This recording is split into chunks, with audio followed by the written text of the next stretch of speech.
Hello, guys. A very good afternoon to you. From this side, I'm your host Kapil Gupta, presenting you the news which is coming from Brazil. Brazilian Federal Police search former President Jair Bolsonaro's home for weapons. Nothing found. Now let's elaborate this news update. In the latest chapter of Brazil's high-stake political drama, federal police conducted a court-ordered search of former President Jair Bolsonaro's residence in Brasilia on July 8, seeking unauthorized weapons and ammunition. Authorities found nothing, according to Bolsonaro's legal team and police sources. The operation, authorized by Supreme Court Justice Alexandre de Moraes, stemmed from discrepancies in records of firearms registered to Bolsonaro versus those surrendered to authorities. Now, it followed an earlier incident in which one of the Bolsonaro's registered firearms was seized from a member of his security detail during a routine checkpoint.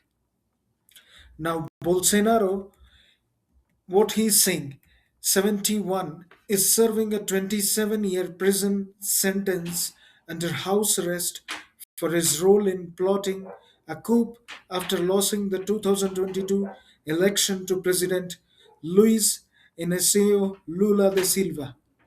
He began the sentence in November 2025 after a Supreme Court conviction. Moraes has maintained strict oversight, including revoking Bolsonaro's weapons permits. Now, what are the family and party tensions ahead of 2026 election? The search comes amid deepening rifts within the Bolsonaro's political family as Brazil gears up for the October 2026 presidential election. Senator Flavio Bolsonaro, Zair's eldest son, is the leading right wing candidate for the Liberal Party and is expected to be formally nominated at the party's national convention on July 25th. However, Flavio's campaign faces significant headwinds. A public feud with his stepmother, Michelle Bolsonaro's, the former First Lady, who accused him of mistreatment and stepped back from leadership in the party's women wing. Scrutiny over elite financial dealings, including payment linked to a film project about his father, challenges building a broad center right coalition with parties like the Republicans signaling possible neutrality. Now, Liberal Party Chairman Valdemar Costa Neto is actively working to broker a truce between Flavio and Michel before the convention. Now, we have to see what is the regional context, broader context. So these developments reflects ongoing polarization in Brazil and ripple effects across Latin America. US Brazil trade tensions include new US tariffs on Brazilian imports have become a campaign flashpoint. Flavio has sought delays on the measures during visits to Washington, positioning himself as a key interlocutor with the Trump administration. President Lula maintains a lead in most polls, though the race remains competitive. Analyst says internal Bolsonarista divisions and legal pressure could hinder the right-wing challenge. The episode underscores the continued legal and political battles surrounding the Bolsonaro family more than 3 years after Jair left office. Battles that continue to shape Brazil's polarized democracy. So, this is all for now. You take care of yourself, your family, and we connect later. Começa o dia justamente com uma operação da Polícia Federal na casa do ex-presidente Jair Bolsonaro. A PF cumpriu, no começo da manhã de hoje, um mandado de busca e apreensão na casa de Bolsonaro, em Brasília. Os agentes procuraram por armas, munições e documentos de registro. O advogado João Henrique de Freitas escreveu nas redes sociais que a defesa já havia informado previamente o paradeiro de todas as armas e aí o resultado, nada foi encontrado. Inclusive, nós estamos já em contato aqui com o advogado do ex-presidente Jair Bolsonaro, Dr. Paulo Cunha Buedo, para nos explicar a respeito dessa operação. Olá, Dr. Paulo, muito obrigada por atender o nosso convite, estar ao vivo neste momento no UOL. Bom dia ao senhor. Alô, você pode abrir o microfone, por favor? Tá desligado, não tá chegando a sua voz aqui pra gente. Alô, bom dia, tá me ouvindo? Pronto, Agora sim. Bom dia, doutor. Bom dia, Thaís. Bom dia, Fabiola. Bom dia, Mônica. Obrigado pelo convite aos assinantes do UOL. Bom dia. Bom, nada foi encontrado na casa do ex-presidente? Não tinha nenhuma arma e munição lá? A Polícia Federal não encontrou nada? Não, absolutamente nada. Eu acho que até para o assinante entender o que aconteceu, a gente precisa voltar um pouquinho no tempo. O presidente, dias atrás, teve uma pistola apreendida em posse de um dos seus seguranças fora da sua residência. Essa arma, de fato, se encontrava na casa do ex-presidente e já se encontrava há muito tempo, muito antes dele ser preso, muito antes dele ser condenado. Ele, inclusive, sofreu 2 buscas e apreensões na casa dele ao longo da investigação. Essa arma foi encontrada e foi restituída pela autoridade policial por entender que não havia nenhuma razão para apreendê-la. Bom, a partir desta apreensão surgiu toda essa celeuma, se ele havia cometido uma falta grave no curso da execução da pena e toda aquela discussão que se seguiu, até que na sexta-feira, no final do dia, o ministro Alexandre de Moraes, de forma muito ponderada, deferiu a continuidade na prisão domiciliar, determinando, por outro lado, a revogação dos registros de arma e a entrega das armas que estavam registradas em nome dele. Só para esclarecer também, o presidente tem uma pequena coleção de armas que fica toda ela guardada no batalhão da Polícia do Exército. E uma pistola, que é a que foi apreendida, que ficava na casa dele. Muito bem, quando o ministro manda a entrega dessas armas que se encontravam no batalhão com uma relação de 10 peças, houve ali algumas, não digo impropriedades, mas houve alguns ajustes ali. Por quê? 2 dessas armas já haviam sido entregues à Polícia Federal em 2023 por ordem do Tribunal de Contas da União. Lembram do episódio dos presentes, das joias? O TCU também mandou que ele depositasse 2 armas que ele ganhou dos Emirados Árabes, um fuzil e uma pistola. Então, desde 2023 estão com a Polícia Federal, quer dizer, já estavam custodiados ali, não há nenhum equívoco quanto a isso. Uma das armas era a própria pistola que havia sido apreendida com o segurança dele, que por um equívoco não foi excluída da relação a ser devolvida. E por último, essa talvez tenha gerado a polêmica, o presidente, enquanto no exercício do mandato, foi presenteado por um lojista do Rio Grande do Sul, especificamente da cidade de Caxias, com uma espingarda calibre 12.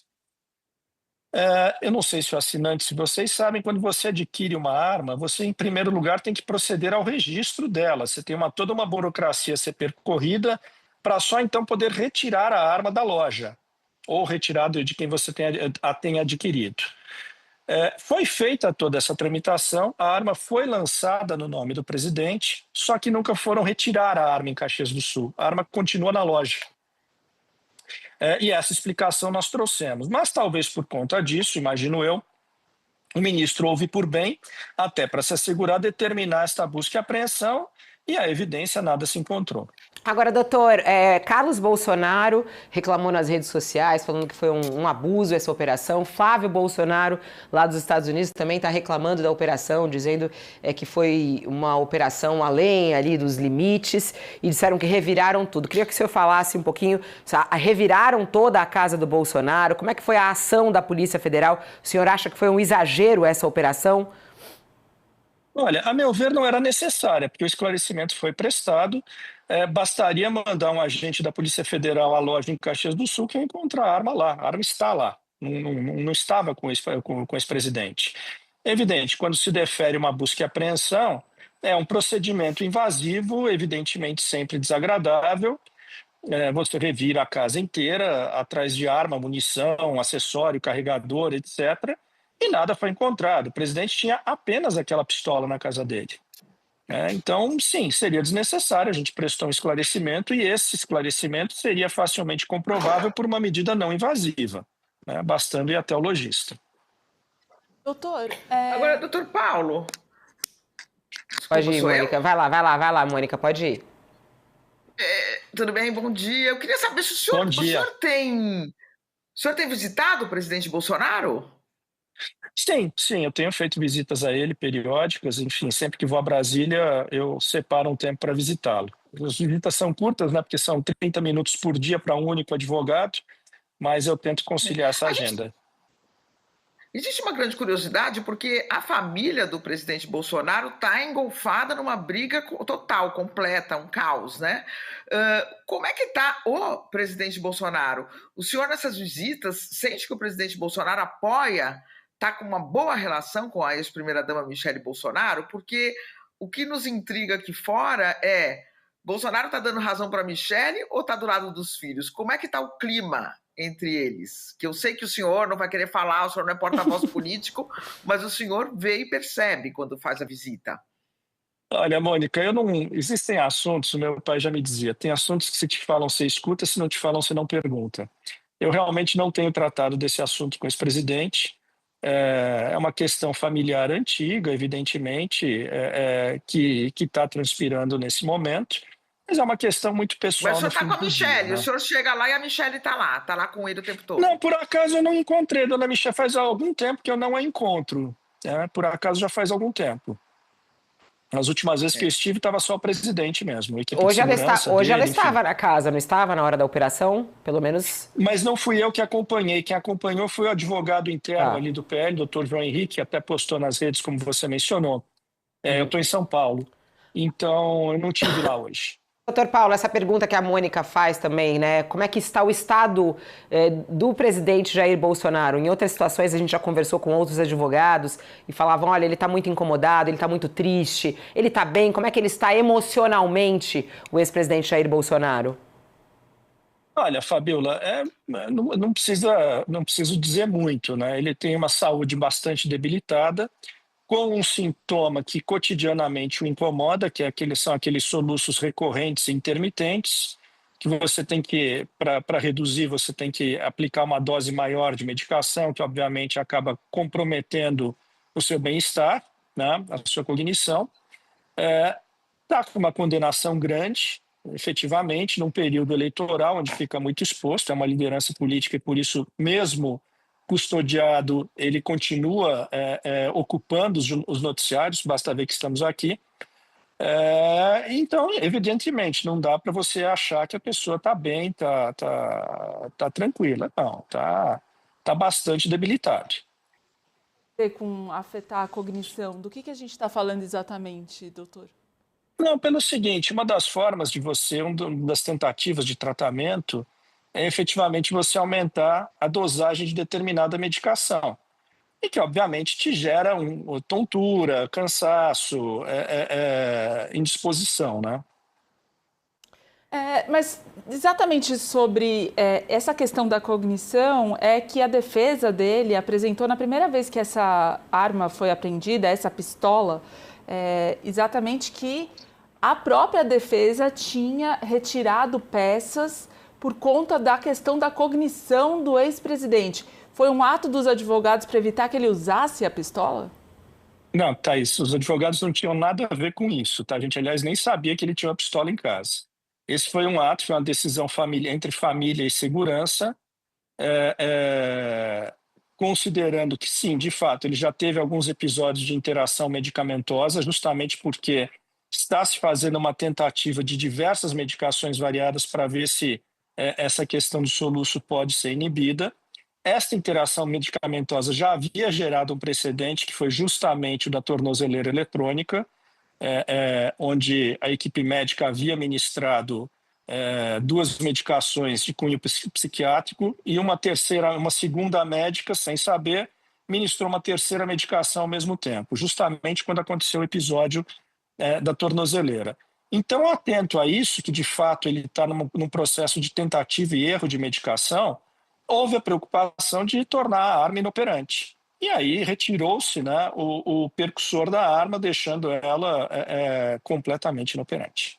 Mas o senhor disse que essa arma já tinha sido apreendida uma vez e que a justiça não tomou nenhuma providência quanto a ela, só foi tomar uma providência quando ela foi apreendida na Blitz.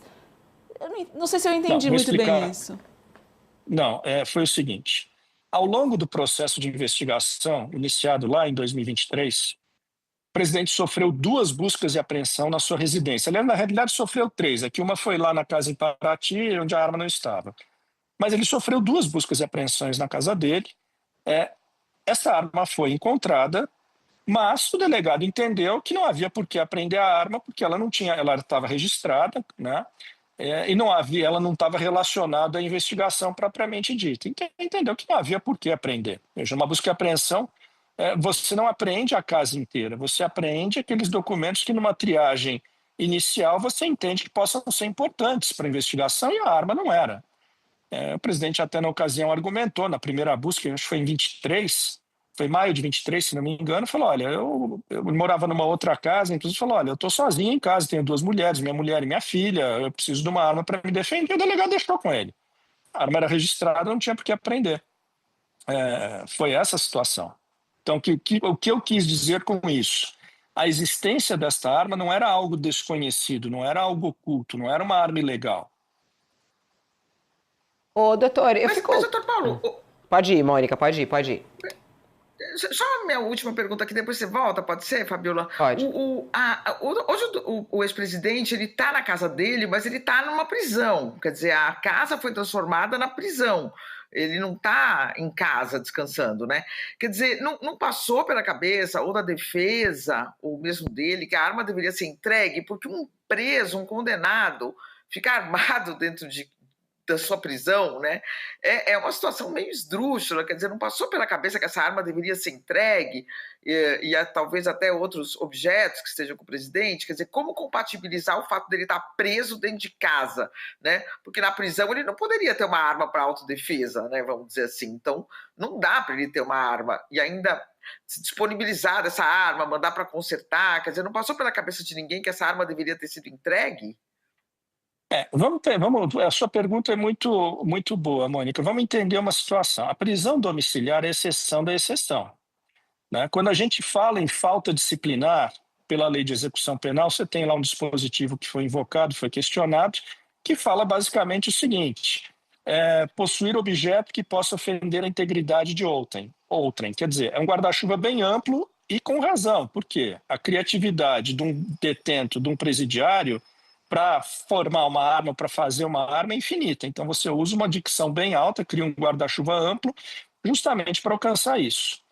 Quando você vai para domiciliar, repito, a exceção da exceção, você não pode partir do pressuposto que essa norma seja aplicada, até porque dentro de uma casa você tem um monte de objetos, de itens que não poderia jamais você ter dentro de um presídio: faca de cozinha, garfo, espeto de churrasco, material de jardinagem, estilete, canivete, material de escritório.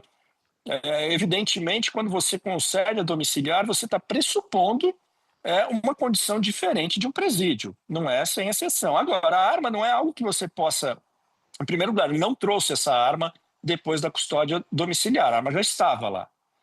Em segundo lugar, em momento algum, ele foi instado ou teve no acórdão condenatório a revogação do seu porte de arma, dos seus registros, que pode parecer talvez uma omissão, um equívoco, mas a verdade é que ele não teve. E uma arma de fogo não é algo que você simplesmente joga no lixo.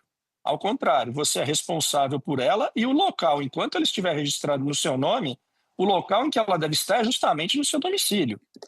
Tá? E o ministro, obviamente, entendeu essas razões e sanou essa situação que possa parecer atípica, determinando o recolhimento da arma, o cancelamento do registro de colecionador, enfim.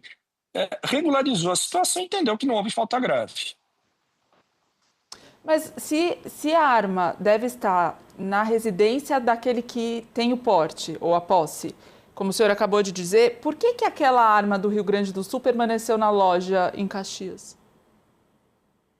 O ponto foi o seguinte, aquilo que eu expliquei. Se você chegar hoje numa loja para adquirir uma arma, ok, você paga e você apresenta uma série de documentos, a loja vai ter que tirar certidões suas, vai ter que proceder à efetivação do registro no Exército, na Polícia Federal, a depender do tipo de arma. Só então você vai poder retirar esta arma, tá? E levar para sua casa. O que aconteceu? Fizeram toda essa tramitação, só que não foram buscar a arma. A arma continuou na loja. Quer dizer, a situação não é ilegal porque o lojista poderia ter a arma, até porque ele depende da retirada do comprador. Então não é uma situação ilegal efetivamente. Isso aí foi um equívoco, não tem ato ilícito nisso, nem do lado do lojista, nem do lado do ex-presidente, que aliás nem teria como retirar a arma uma vez que está preso, né? Doutor Paulo, é claro que a gente fica com milhares de curiosidades de como é que está funcionando essa prisão domiciliar do Bolsonaro, né? O que acontece lá dentro. Por exemplo, outra questão, a gente está falando o celular, né? O celular, as redes sociais, ele viu ou não viu o vídeo, viu ou não viu antes do vídeo. A gente sabe que ele não pode ter celular, mas como é que faz, por exemplo, quando as pessoas vão visitar o ex-presidente, elas têm que deixar o celular em algum lugar? Como é que ficam os aparelhos da casa, por exemplo, da mulher, da filha? Há algum tipo de fiscalização sobre o uso de redes sociais? Bolsonaro tem algum tipo de acesso a redes ou não? Ele assiste, pode assistir, claro, né? Tem televisão, assiste tudo. Como é que tá essa questão de comunicação do ex-presidente? Olha, ele está cumprindo integralmente as determinações, não está acessando rede social, internet, nada disso. Como se procede em relação ao telefone? Quando eu chego lá, ou enfim, os outros advogados, nós somos obrigados a deixar fora da casa o nosso celular.